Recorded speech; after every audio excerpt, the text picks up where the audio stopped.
Municipal ప్రజలకు పేరు పేరున నమస్కారాలు తెలుపుతూ ఈరోజు జరుగుతున్నటువంటి మున్సిపల్ ఎలక్షన్లో భీమ్గల్లో మొత్తం 12కు 12 స్థానాలు కాంగ్రెస్ పార్టీ కైవసం చేసుకునే అవకాశం ఉంది.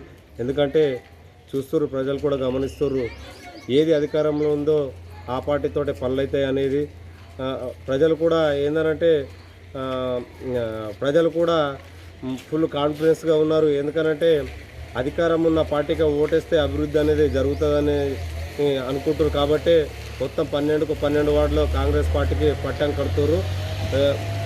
12 వార్డులో 12కు 12 గెలుచుకొని ఈ రాష్ట్రానికి పిసిసి ప్రెసిడెంట్ అయినటువంటి బొమ్మ మహేష్ కుమార్ గౌడ్ గారికి ఈ 12 వార్డులో విజయం సాధించి మున్సిపాల్పై జెండా ఎగరవేసి మేము గిఫ్ట్గా అందిస్తామని చెప్పేసి ఈ అవకాశాన్ని కల్పించినటువంటి భీమ్గల్ ప్రజలకు మేము పేరు పేరున ధన్యవాదాలు తెలుపుతున్నాం. ఇంకా పోలింగ్ శాతం చూస్తే చాలా మంచిగా కనిపిస్తుంది. పబ్లిక్ కూడా అడిగితే ఏమంటారు అని అంటే, అన్న అధికారానికి ఓటు వేస్తే, అధికార పార్టీకి ఓటేస్తేనే అభివృద్ధి అనేది జరుగుతుంది. మేము గతంలో చూసినాం, ఇప్పుడు కూడా చూస్తున్నాం. కాబట్టి అధికార పార్టీకే ఓటేయాలని మేము కూడా డిసైడ్ చేస్తున్నాం. అధికార పార్టీకే ఓటేస్తున్నామని చెప్పేసి కూడా బహిరంగంగానే ప్రజలు చెప్పుకుంటారు. ఇది గమనించడం భీమ్గల్ మున్సిపల్ ప్రజలు ఈ విషయాన్ని గమనించి కాంగ్రెస్ పార్టీకి ఓటేయడం చాలా గౌరవకారణం. అందరికీ పేరు పేరున ధన్యవాదాలు తెలుపుతూ జై కాంగ్రెస్, జై తెలంగాణ, జై రేవంత్ అన్న. ప్రజలకు నమస్కారం. ఈరోజు భీమ్గల్ మున్సిపాలిటీలో పోలింగ్ జరుగుతున్న తరుణంలో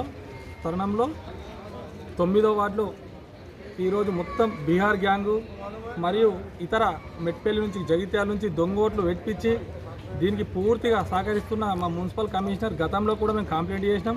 అయినా ఆయన ఏకతాటిపై ఒకరి మాటనే వినుకుంటా, ఒకరు చెప్పినట్టే వినుకుంటా ఇప్పుడు కూడా దొంగోట్లు పడ్డాయి. వాడు దర్జాగా లోపలికి పోయి మరి బీహార్ అని చెప్పగా కూడా ఆడ ఆర్ఓ ఏం చేస్తుండో మాకైతే అర్థమవుతలేదు. అంటే ప్రభుత్వం ఉన్నదని చెప్పించి ప్రభుత్వ పార్టీకి, ప్రభుత్వంలో ఉన్న పార్టీకి వత్తాసు పలుకుతారా అధికారులు? ఇది ఎలక్షన్ అనుకుంటుర్రా, ఏమనుకుంటుర్రా అసలు? భీమ్గల్లా ఆల్రెడీ దొంగోట్లు ఒక 20-30 దొంగోట్లు కూడా పడ్డాయన్న. మేము ఛాలెంజ్ తీసుకొని అంటాడు. ఇప్పుడు మేము దగ్గరకు పోయి అడిగితే అప్పుడు అందరం అభ్యర్థులం ఆల్ పార్టీ, బీజేపీ కావచ్చు, బీఎస్పీ కావచ్చు, ఇండిపెండెంట్ అభ్యర్థి కూడా కావచ్చు, మేము అందరం కలిసి లోపలికి పోయి దొంగోట్లు పడుతున్నాయి సార్ అంటే మా అభ్యర్థుల దగ్గర ఏం కమ్యూనికేషన్ లేదు. అసలు అంటే క్యాండిడేట్లను కూడా లోపల కోనియకుండా చేస్తున్నారు అధికారులు. 100% అధికారులు క్యాండిడేట్లను లోపల కోనియాలి. అక్కడ సమస్యలు ఏమున్నాయో తెలుసుకోలేదు తప్పించి, కానీ ఆ క్యాండిడేట్లను కూడా లోపల కోనియకుండా అధికారులు అడ్డుపడుతున్నారు. దీన్ని తీవ్రంగా హెచ్చరిస్తున్నాం. ఇప్పుడే కలెక్టర్ దృష్టికి తీసుకుపోతున్నాం. ఇలాంటి చర్య కరెక్ట్ కాదు. వాడు డైరెక్ట్ చెప్తుండు, బీహార్ అని చెప్పిన నేను తీసుకుపోయి జైల్లో వాడేసి ఏంద్రబాయ్ నువ్వు వేడికి వచ్చినా అని అడగవలసింది పోయి అని మంచిగా రాజభోగాలతో మొత్తం బయటకు పంపించేస్తారు. వాళ్ళ దగ్గర ఓన్లీ ఐడి ప్రూఫ్ ఉంది, అంటే ఎలక్షన్ కార్డు ఉంది, అది కూడా దొంగది. అంటే సరే, సో ఇప్పుడు మనం ఎలక్షన్ కార్డు ఉట్టించుకోవచ్చు, కానీ ఒరిజినల్ ఆధార్ కార్డు అయితే ఉట్టించుకోరాదు కదా. మేము అడిగింది ఏంటంటే ఐడి కార్డుతోని ఆల్టర్నేట్ ప్రూఫ్ ఏది ఉన్నది అని అడిగినాము. ఆల్టర్నేట్ ప్రూఫ్ ఏం లేదు. ఐడి కార్డు ఉంటే సరిపోతుంది అంటుండు, ఐడి కార్డు స్లిప్ ఉంటే సరిపోతుంది అంటుండు. అది కరెక్ట్ కాదు.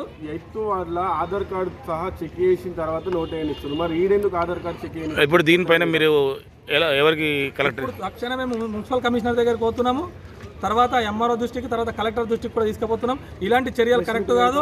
ఏదన్నా ప్రజాక్షేత్రంలో ఉండి, ప్రజల మధ్యలో ఉండి, ఆ వార్డు ప్రజల మన్నెలను పొంది గెలాలని తప్పించి, కానీ ఇలా దొంగోట్లు పెట్టుకొని దొంగోట్ల మీద గెలాలని చెప్పించి చూడు, చాలా దౌర్భాగ్యం. అది వాడికి ఏం సమస్య ఉంటుంది? బీహార్కి వెళ్ళి వస్తాడు, పైసలు తీసుకొని ఓటేసిపోతాడు. ఇక్కడ వార్డులో మోర్ అయినా, గటర్ అయినా, లైట్ అయినా, డ్రైనేజ్ అయినా, ఏదైనా దోమలైనా ఎవడి వేయాలా? చెత్తబండి అయినా, మిషన్ అయితే వాటర్ అయినా ఎవడి వేయాలా? బీహార్కి వెళ్ళి వచ్చి వాడు అడుగుతాడా? క్వశ్చన్ అయితే చేస్తాడా? ఇది కరెక్ట్ పద్ధతి కాదు. ఇది కంపల్సరీ కమిషనర్ గారికి తీవ్రంగా హెచ్చరిస్తున్నాం.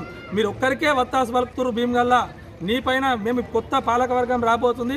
అప్పుడు కూడా నీకు మేమంటే భీమ్గల్ ప్రజలంటే ఏందో చూపిస్తాం 100%. దీని మీద మనము పంచే స్లిప్పులు ఎవరికి ఇస్తారు? బిఆర్ఓకి ఇస్తారు. మన 9th వార్డులో ఒక్క స్లిప్ బిఆర్ఓకి రాలేదు. టోటల్లీ కాంగ్రెస్ పార్టీ క్యాండిడేట్కి అయినాయి చేతిలో. అయినా వస్తాడా? దీనిపైన కమిషనర్ అడిగితే నేను కనుక్కుంటున్నా, నో రెస్పాన్స్. ఇది పద్ధతి కాదు. 100% దీన్ని మనం తీవ్రంగా ఖండిస్తాం. ఎలక్షన్స్ మూమెంట్ కాబట్టి ఇలాంటి గొడవలకు తావు తీయకుండా ప్రశాంతంగా జరగాలని ఊకుంటున్నాను తప్పించే ఎప్పుడు కూడా ప్రజాక్షేత్రంలో ఇట్లా ఊకోమని చెప్పి చెప్తున్నాం. Thank you everyone. భీమ్గల్ పట్టణంలో మున్సిపల్ ఎలక్షన్ జరుగుతున్నాయి.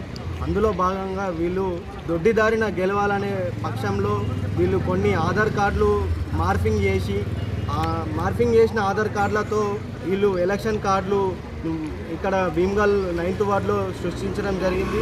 అందులో భాగంగా వీళ్ళు మేము ఆల్రెడీ అనాలిసిస్ చేసినాము, డోర్ టు డోర్ కూడా తిరిగినాము, ఎక్కడ కూడా వీళ్ళు లేరు, ఐడెంటిఫైడ్ కాలేరు. కాకుండా కూడా మేము ఎంఆర్ఓ దగ్గరికి వెళ్ళినాము, కమిషనర్ గారికి కూడా చెప్పినాము, ప్రెస్ మీట్ పెడతాము దీని మీద అని చెప్పేసి అన్నారు. అన్న తర్వాత సార్ ఏమన్నాడనంటే కమిషనర్ గారు మేము వేయనీయము అని చెప్పేసి మీడియా ద్వారా తెలియజేయడం జరిగింది. మేము వేయనీయకుండా అడ్డుకుంటాము అని చెప్పేసి అన్నారు. ఇప్పటి వరకు కూడా మీరు ఎలాంటి చర్యలు తీసుకోలేరు. మేము రిటర్న్లో కూడా ఇచ్చినా కూడా వాళ్ళు యాక్సెప్ట్ చేయలేదు. దయచేసి వీరిని అడ్డుకోవాలని ఏదైతే ప్రజాస్వామ్యంలో మంచిగా దొడ్డిదారిన కాకుండా దొంగదారిన కాకుండా నిజంగా గెలవాలని మేము సూచిస్తున్నాము. ఖచ్చితంగా దీనిపై మేము పోరాటం చేస్తాము. కలెక్టర్ దృష్టికి తీసుకెళ్తాం. 9వ వార్డు 17, 18 బూత్ నంబర్లు. ఒకవేళ మాకు ఈ ఐడెంటిఫై కాని ఓట్లను అన్నీ మీరు ఒకవేళ ఓట్లు వాళ్ళకు ఎవరైనా అభ్యర్థులు వేయించుకున్నా కూడా ఈ ఎలక్షన్ రద్దు చేయాలని చెప్పేసి కూడా మేము కోరుకుంటున్నాం. ధన్యవాదాలు. మీడియా ద్వారా తెలియజేయని ఏమనగా కలెక్టర్ గారికి ఆల్రెడీ మేము కమిషనర్ గారికి కూడా ఎంఆర్ఓ గారికి కూడా చెప్పడం జరిగింది. నేనైతే ప్రతి డోర్ టు డోర్ కూడా తిరిగినా ఎక్కడ కూడా వీళ్ళ ఐడెంటిఫై కాలేవు. వీళ్ళంతా మేము అదర్స్ అని రాసుకున్నాము. అదర్స్ అని రాసుకున్న తర్వాత కూడా ఇప్పుడు మెట్పల్లి దగ్గర కొరుట్ల దగ్గర వీళ్ళ ఎవరైతే డిస్మెంటల్ హౌస్ అయితే ఉందో అందులో ఒక 30-40 ఓట్లు ఉన్నాయి. అవి కూడా మేము వాళ్ళ దృష్టికి తీసుకెళ్ళినాము. మాకు కమిషనర్ గారు ఏం చెప్పడం జరిగింది అని అంటే మీడియా ద్వారా మేము తెలియపరుస్తాము, ప్రెస్ మీట్ ఇస్తాము అని అంటే మేము వేయనీయకుండా అడ్డుపడతామని చెప్పిండు. ఇప్పుడు కూడా ఏం అడ్డుపడలేదు. ఇప్పుడు కూడా ఆ ఓట్లు యథావిధిగా నడుస్తున్నాయి. దీనిపై మీరు చర్యలు తీసుకోవాలని కోరుకుంటున్నాం.